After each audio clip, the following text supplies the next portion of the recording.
ओम पूर्णमदः पूर्णमिदं पूर्णात् पूर्णमुदच्यते पूर्णस्य पूर्णमादाय पूर्णमेवावशिष्यते।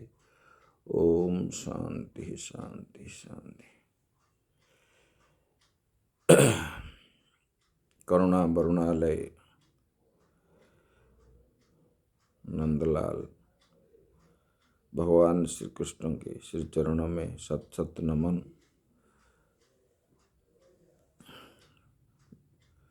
श्रद्धेय भक्तवृंद, भक्तिमयी माताएं,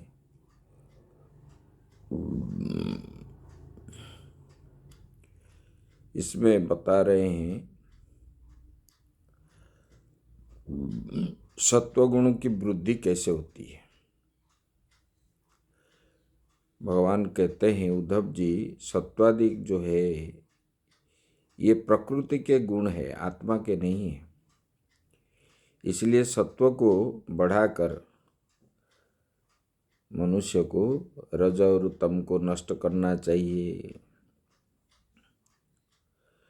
बोले कि जब सत्व गुण रह जाए तो उसकी शांति आदि वृत्तियों के द्वारा दान आदि वृत्तियों का भी परित्याग कर देना चाहिए। बोले कि सत्वगुण के बढ़ने पर भक्ति रूप परम धर्म का उदय होता है। सत्वाधिक पदार्थ के सेवन से सत्वगुण बढ़ता है। सत्वादि पदार्थ का सेवन से सत्वगुण बढ़ता है और सत्वगुण बढ़ने पर धर्म आता है। इसके संबंध में बताए गए, बोले कि ये सत्वगुण कैसे होगा, तो अपने अंदर सत्वगुण बढ़ेगा कैसे, हर समय सत्वगुण रहेगा कैसे। बोले कि सत्वादि गुण रहने के लिए सत्व शास्त्र का अध्ययन करना चाहिए। इस प्रकार जल पान करना चाहिए। इस प्रकार लोगों के साथ, प्रजा मतलब लोगों के साथ मिलना चाहिए। उसी प्रकार स्थान में रहना चाहिए, देश बताया, और ब्रह्म मुहूर्त में समय बताया गया।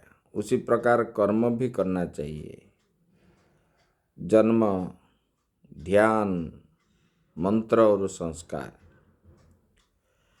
बोले कि शास्त्र पढ़ना हो,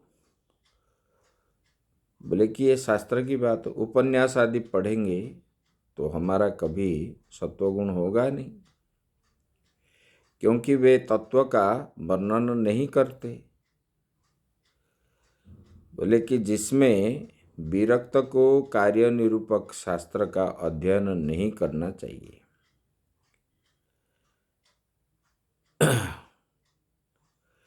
बोले कि कार्य निरूपक शास्त्र को विरक्त मतलब जिनको विषय में विरक्त हो गया है, संस्कार के प्रति विरक्त आ गई, बोले कि ये अध्ययन नहीं करना चाहिए। बोले कि किस प्रकार ग्रंथ करना चाहिए, बोले कि कारण निरूपक, कार्य निरूपक नहीं, जिसमें कारण बताया गया। क्योंकि कारण दृष्टि आने पर वैराग्य होता है। कार्य दृष्टि आ जाएगी तब राग द्वेष हो जाएगा। कारण दृष्टि आएगा तो इससे सब विरक्ति भाव हो जाएगी। इसी प्रकार आप जल कैसा पीते हैं, बोले कि गंगा जल पे बोतल वाला पानी पीते हैं। इसका ख्याल करना चाहिए। मैं जो जल पान कर रहा हूँ, ये जल भगवान का गंगा है और ये जल भगवान के अंगूठे से निकले हुए ये चरणामृत जल में पान करता हूँ, ऐसा मन में आना चाहिए। बोले कि आप रहते हैं तो कैसे कैसे लोगों में है, बोले कि जो आस्तिक लोग हैं उन लोगों के साथ ही रहना चाहिए, नास्तिक के साथ नहीं रहना चाहिए। इसका ध्यान रखना चाहिए। और रहने का स्थान भी ऐसा होना चाहिए, उसमें धर्म के संस्कार है या वो कसाई घर है। लेकिन यह भी विचार करना चाहिए, समय का ध्यान रखना आवश्यक है, क्योंकि कर्म संस्कार संस्कार के लिए हम क्या करते हैं इसी पर ही दृष्टि रखना चाहिए। जन्म का संस्कार गुरु दीक्षा आदि के द्वारा ही करना चाहिए, बिना गुरु से कोई भी कर्म नहीं करना चाहिए। और ध्यान के द्वारा ज्ञान उत्पन्न करना चाहिए,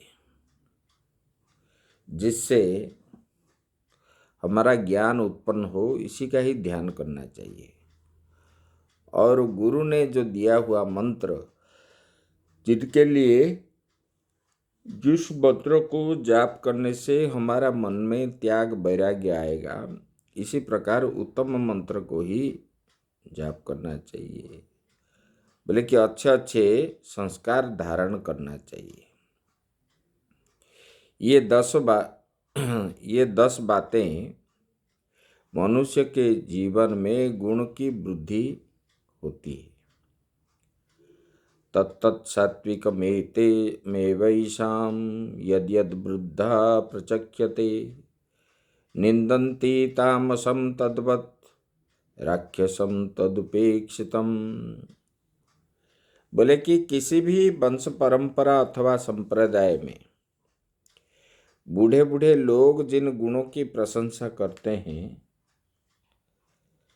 बोले कि उसका नाम सात्विक है, और जिनका निंदा करते हैं उसी का नाम तामस है, और जिसको उपेक्षा करते हैं उसी का नाम राजस है। मनुष्य को जो है सात्विक का सेवन करना चाहिए। बोले कि सात्विक सेवन क्यों करे? बोले कि उससे ज्ञान होता है और स्मृति होती है। अंत में अपने आप वृत्तियों से लड़कर शांत हो जाते हैं और आत्मा निष्क्रिय रहता है। उद्धव जी ने पूछा, भगवान, लोग यह जानते हुए भी संसार की वस्तुओं से बहुत दुख होते हैं। सांसारिक वस्तु में ही दुख हमको मिलती है, उसमें क्यों फंसते हैं? जानते तो है, फिर फंसते क्यों है?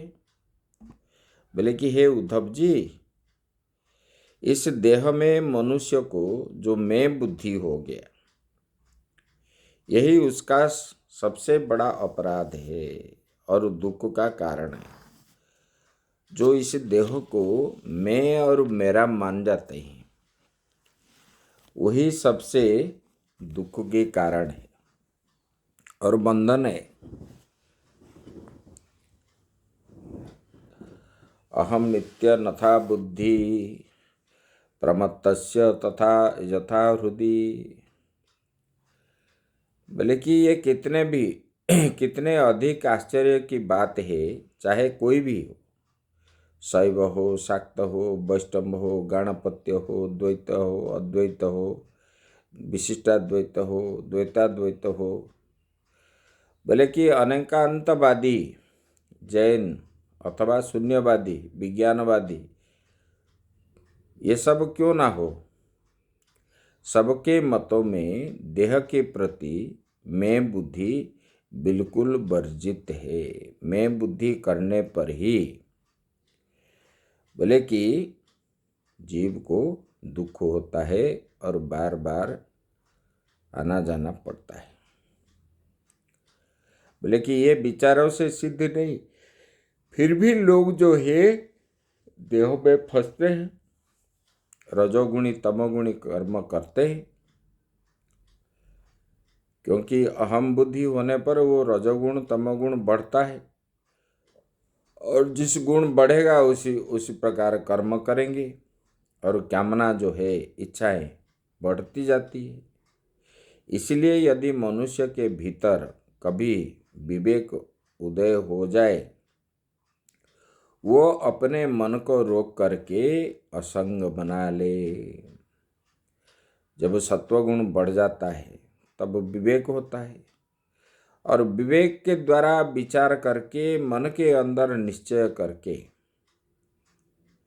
वो क्या है, विषय से असंग हो करके अपने को, अपने आप को बना ले, ऐसे त्यागी जो है ऐसे बनाते।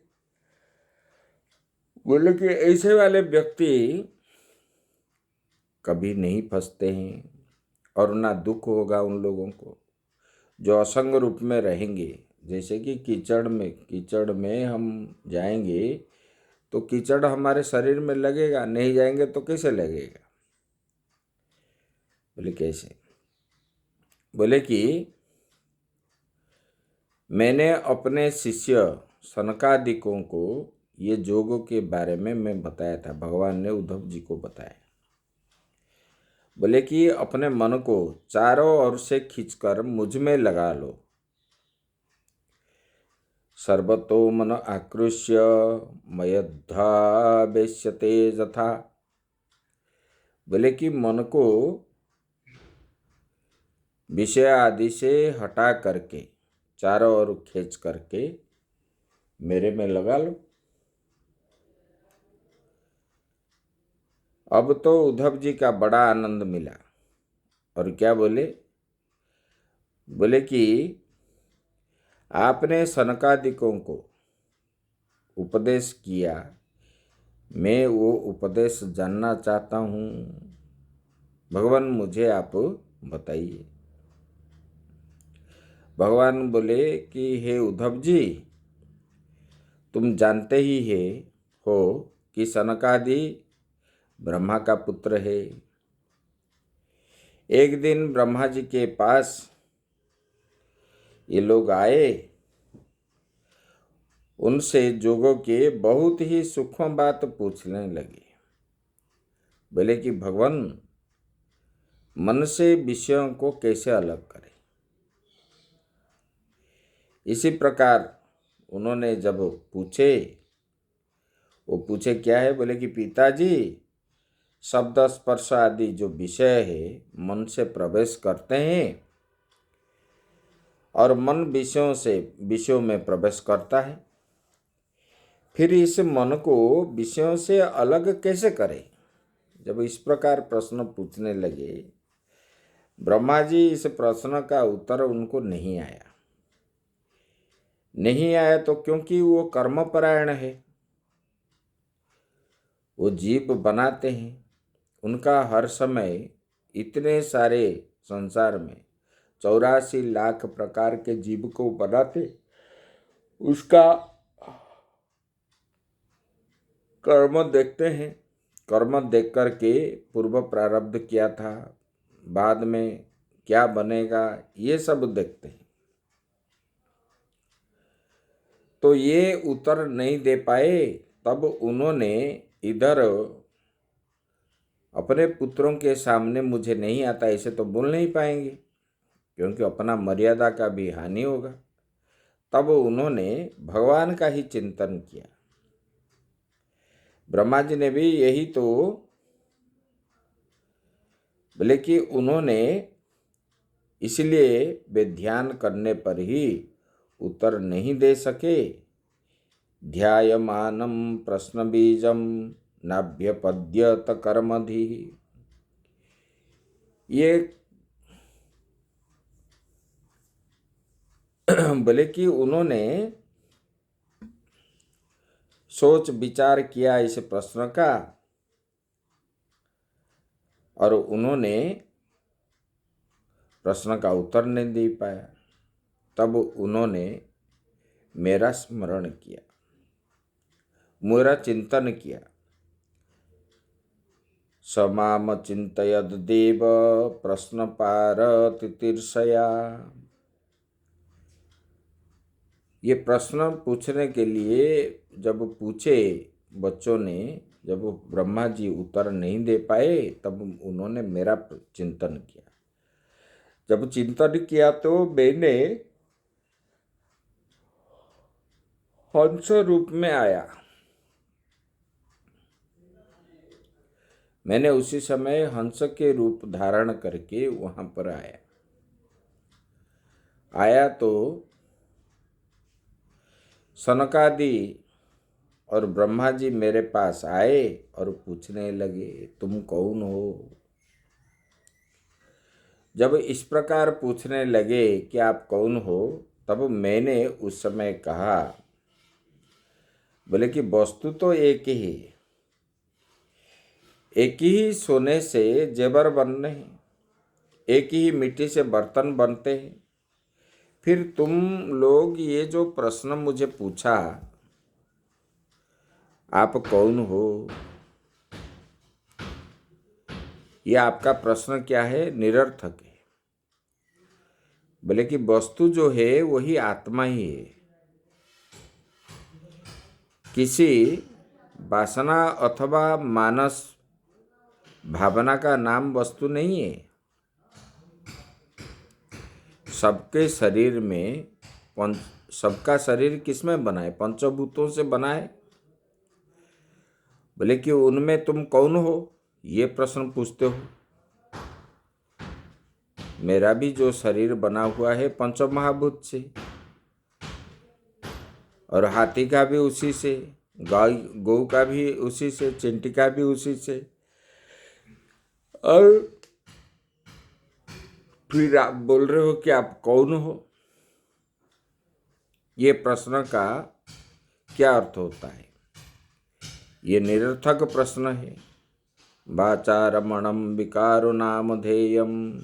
बोले कि यह मेरी दृष्टि की बात है कि मेरे सिवाय दूसरा कोई है ही नहीं। ये श्रुति में बताया, वाचारमणम विकारो नामधेयम। बोले कि अब तुम लोग अपने प्रश्न की बात लो। बोले कि ये मन शब्द स्पर्श रूप रस आदि विषय कर्ता को छोड़कर देखने में नहीं आता है, क्योंकि ये कभी छोड़ नहीं सकता शब्द स्पर्श रूप रस गंध को। क्योंकि विषयाकारता से बार बार देखने पर उनका मन क्या हो गया? विषयाकार वृत्ति हो गया, क्योंकि विषय में चला गया, विषय मन में आ गया।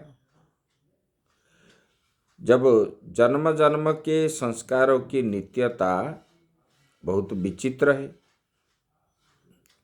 नित्यता का अपरोक्ष कभी नहीं होता, कभी होता नहीं।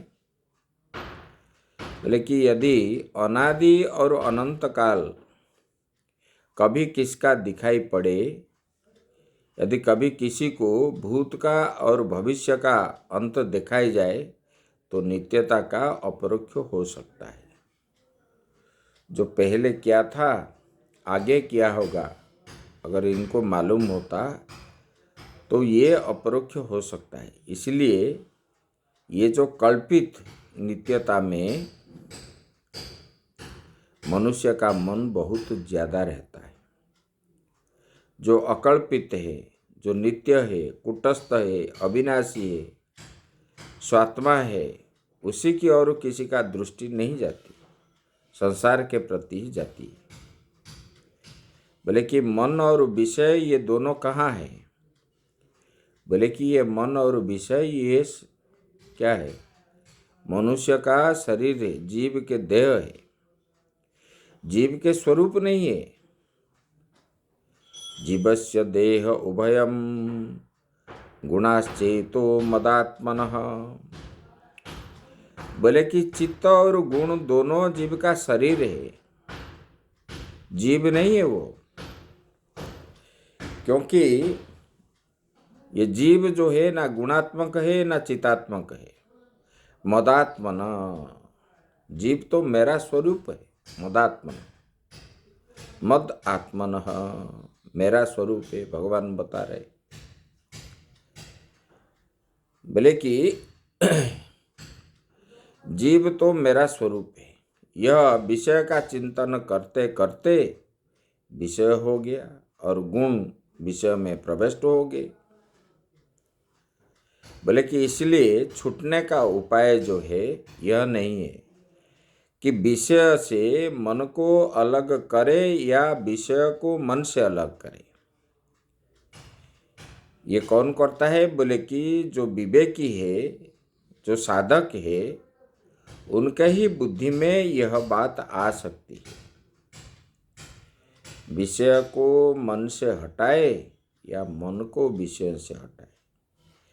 मद्रूप उभयम त्यजेत।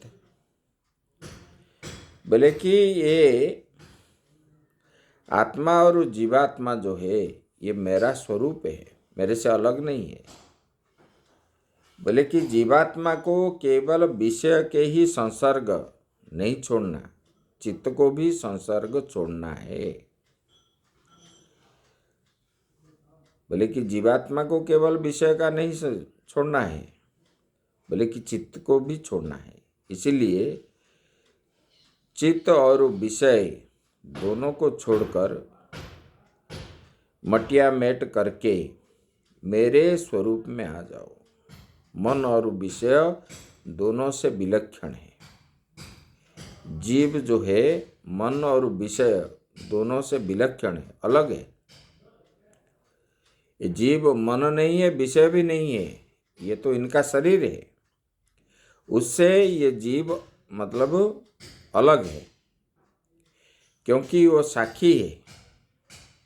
साक्षी के रूप में साक्षित्वेन विनिश्चित मन ही विषय लाकर आत्मा के सामने उपस्थित करता है, मन लाता है। इसीलिए मयि तूर्ये स्थितो जयिहात। बोले कि इसलिए मुक्त हो करके तूर्य में स्थित हो जाओ, अपने को सब से विषय से मुक्त कर लो। फिर गुण और चित्त दोनों का परित्याग हो जाए। जब तूर्य में स्थित हो जाओगे तब गुण और चित्त ये दोनों जो है परित्याग हो जाएगा। तुम्हारे सामने समस्या है कि विषयों से मन को अलग कैसे करें। बोले कि इसका समाधान ये, मन और विषय दोनों को डालो मिट्टी में और तुम मेरे साथ मिल जाओ, मेरी गोद में आ जाओ। जैसे कोई बच्चा रोता है किस चीज पाने के लिए, किसको देख करके रोता है, उसको देने के बाद भी वो रोता है। बाद में माँ बाप क्या करते हैं, वो फेंक देते हैं, अपने गोद में ले लेते हैं। बोले कि ऐसे ही सारे विषयों को तुच्छ करके फेंक दो और मेरे शरण में आ जाओ। तब जो है, जब तक नानात्व की निवृत्ति नहीं हो जाती, जो सांसारिक बुद्धि नानात्व है, ये मेरा घर है, ये स्त्री है, धन है, ये संपत्ति है, उद्भिद उपाधि है, ये सब नानात्व बुद्धि के कारण ही इधर भटकता है। सब फेंक दो और भगवान का आश्रित हो जाओ।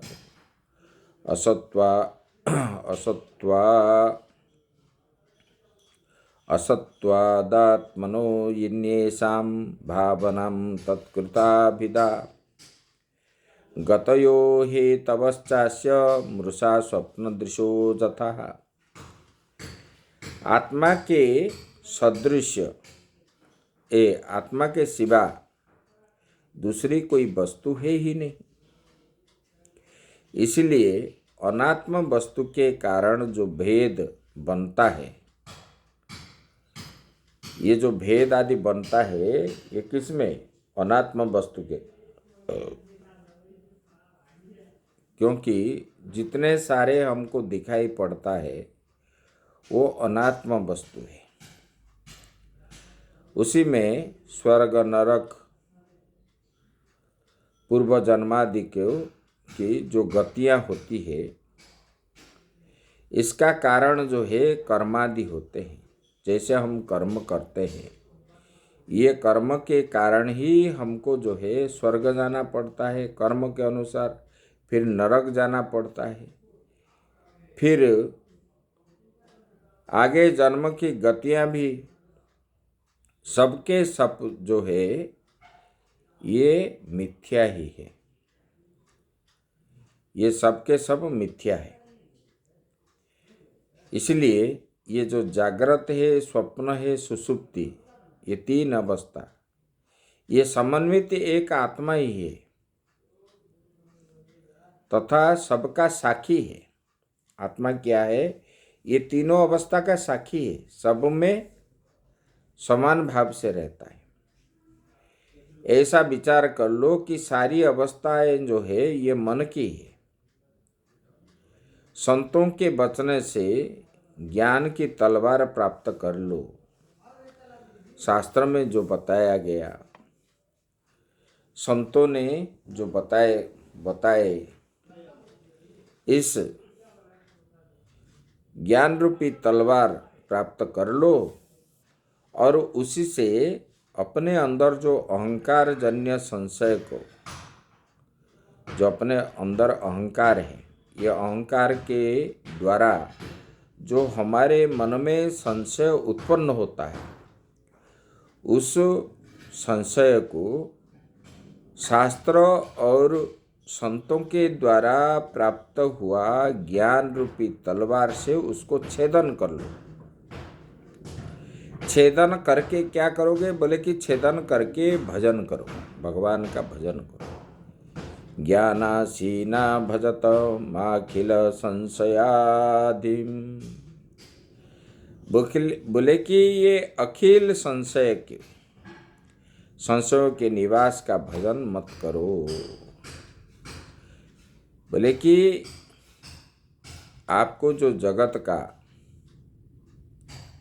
संशय दिखाई पड़ता है उसका भजन मत करो। बोले कि सारे संशयों का खजाना क्या है? बोले कि मन है, मन से ही उत्पन्न होता है। बोले कि ये सब ही मन का ही खेल है और यह बड़ा चंचल है। एक विज्ञान ही अनेक रूप में भास रहा है। उधर से अपनी दृष्टि को हटाओ। ये जो दिख रहा है इससे मन को हटा लो। यदि कभी कभी प्रपंच की प्रतीति भी हो रही है तो होने दो। प्रपंच की प्रतीति से कुछ बनता बिगड़ता भी नहीं है। संदृश्यते क्वच यदिदमवस्तु बुद्ध्या त्यक्तं भ्रमाय न भवेत् स्मृतिरानिपातात्। बोले कि यह वस्तु, बोले कि यदि यह अवस्तु बुद्धि से दिखाई पड़ता है तो दिखाई पड़ने दो। जब तुमने पहचान लिया कि ये सांप नहीं है, रस्सी है, अगर रस्सी है तो आपको सांप दिखने देता है तो दिखने दो। पहचान लेने के बाद आपको भय नहीं होता है। यह पहचान लेने पर आकाश में नीलिमा है, रंग नहीं है। कोटि कोटि कल्प तक नीलिमा दिखाई रहे तो क्या हानि हो जाता है। इसी प्रकार जब पहचान लिए गया कि परमात्मा में नानात्म नहीं है, प्रपंच नहीं है,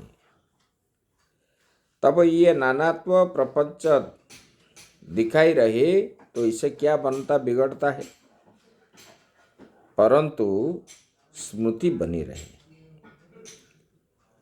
जैसे शराबी के कंधे पर कपड़ा है या नहीं है इसका भान नहीं रहता, वैसे ही साक्षात्कार हो जाने के बाद सिद्ध पुरुष की दृष्टि भी शरीर पर नहीं जाता है। मैं दुबला हो गया, मैं पतला हो गया, मैं बीमार हो गया। जब उनको ज्ञान हो गया ये शरीर पर दृष्टि नहीं जाती। शरीर प्रारब्ध के अनुसार रहता है, उससे उसी से प्राण चलते हैं, परंतु जीवन मुक्त महापुरुष इस स्वप्न शरीर को कभी मैं और मेरा नहीं मानता। जो जीवन मुक्त पुरुष होता है उसको मैं और मेरा वो नहीं मानता है। बोले कि सनकादि ऋषियों ने मैंने जो कुछ कहा वो सांख्य योग का सार है, मैंने उनको बता दिया। और उन्होंने ये तत्व ज्ञान का उपदेश करने के बाद वो अपने अपने स्थान को चले गए। इसी प्रकार विषय को मन से हटा जाए, ये प्रश्न सनकादि ऋषि ने पूछा और मैंने बताया। ओम पूर्णमदः पूर्णमिदं पूर्णात् पूर्णमुदच्यते पूर्णस्य पूर्णमादाय पूर्णमेवावशिष्यते। ओम शांति शांति शांति।